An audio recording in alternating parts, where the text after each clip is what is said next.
vehicle. And then we heard that there was walking wounded at Russell Square. I just said, you know, we're going to Russell Square. And I remember the driver saying, well, actually, we've got to go to Knightsbridge. And I was like, no, we're going to Russell Square. You know, put your foot down, we're off.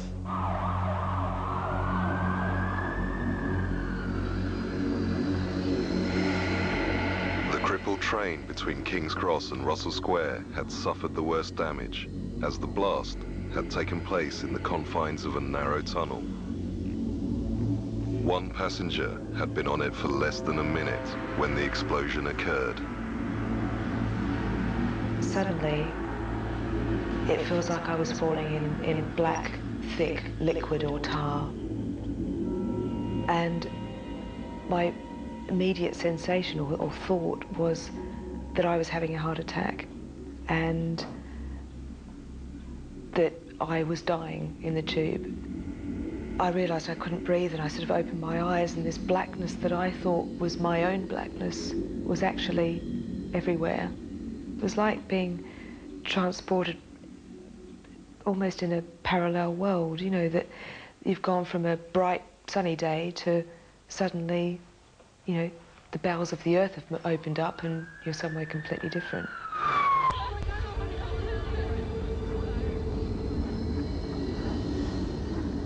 There was a sort of an eerie quality almost to the environment.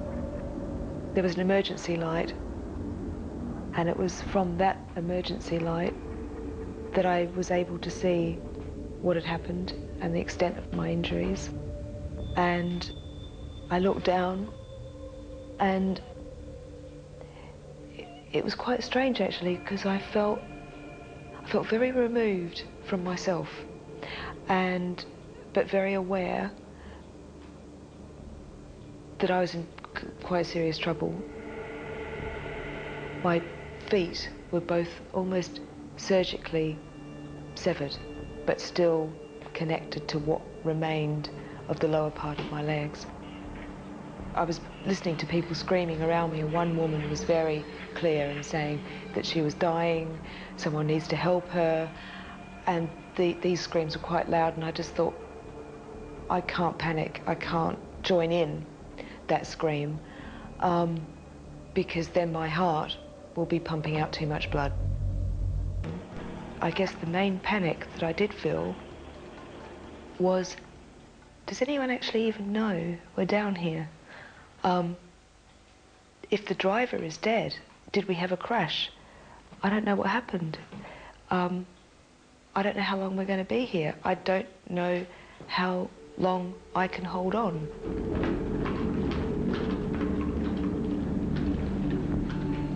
We got to the train. There was a dialogue of something saying to me, close your eyes, go to sleep, you know, that's the best option. But there was an instinct that said to me, you know, if I do close my eyes, even if I'm just unconscious, if I miss that person with the torch, I will be left down there, because they need to see me raise a hand or raise an arm and say, I'm here, for me to be saved. I looked around the carriage and I made a very, very firm decision, which was, this is not where I die. This is not the end for me. This is not how I die. And the moment I made that decision, the dialogue stopped, and it became easier for me to keep my eyes open. And I just fixed it on my watch face and waited.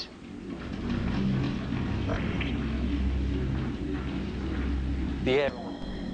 I don't know how long I waited, really, but then I did see the torch, and I did see someone coming toward me, and all I remember were what I now think are the two best words in the English language, which are priority and one, and a hand on my shoulder saying, priority one, it's okay.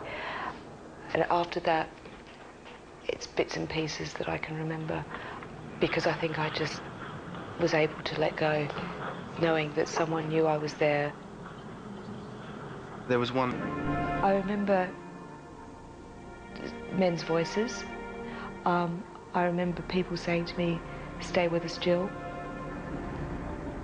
I remember a conversation going on between the men that were rescuing me of whether they should lift me up and put me over their shoulder or not. I remember feeling that I was in something that was like a blanket. Jill survived, despite having 3 heart attacks and losing 75% of her blood. Both her legs were amputated below the knee. So, for someone like me, the words thank you just seem so trivial. I feel like I've escaped with, the minimum of, it could have been a hell of a lot worse, put it that way, and I'm still me, and I'm still able to get around. I will walk again. It's absolutely, life is precious, and I feel like I've definitely been given life number 2.